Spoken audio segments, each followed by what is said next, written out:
Il y avait deux types d'esclaves. Ceux des champs et ceux de la maison. Le noir d'intérieur vivait au foyer, près de son maître, dans la maison, ou bien à la cave, ou bien au grenier.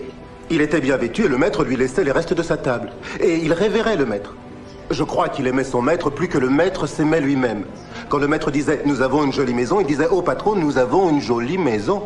Si la maison du maître brûlait, le noir d'intérieur se précipitait pour éteindre le feu. Quand le maître était malade, il disait « Qu'est-ce qui se passe? Nous sommes malades ».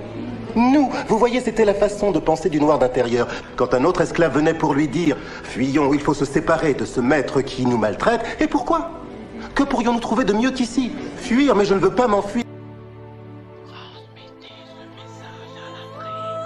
Africains, Africaines, ce message vous est destiné. Écoutez ma voix, car vous êtes encore sous l'emprise de la dichotomie.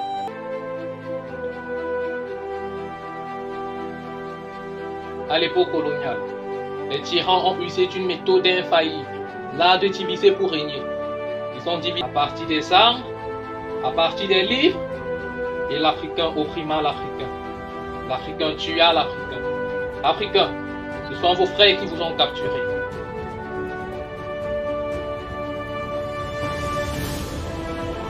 Moi, j'aimerais bien voir l'Afrique unie un jour.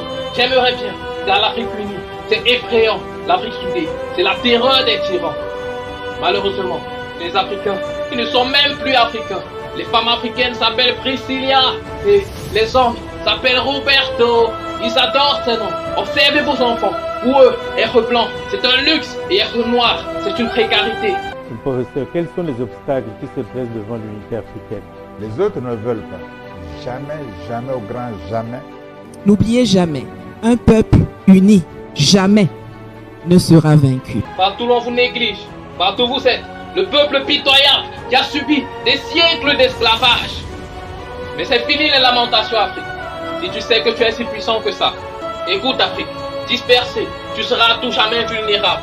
Mais lorsque tes enfants se rassembleront, lorsque tes enfants formeront un bloc, à cet instant, on pourra apprécier l'Afrique dans toute sa splendeur.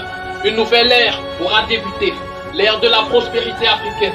Un nouveau jour se lèvera au nom de la détermination d'un Afrique soudée. Le monde entier vous respectera. Nous devons vivre tous ensemble comme des frères. Sinon, nous allons mourir tous ensemble comme des idiots. Afrique. Afrique.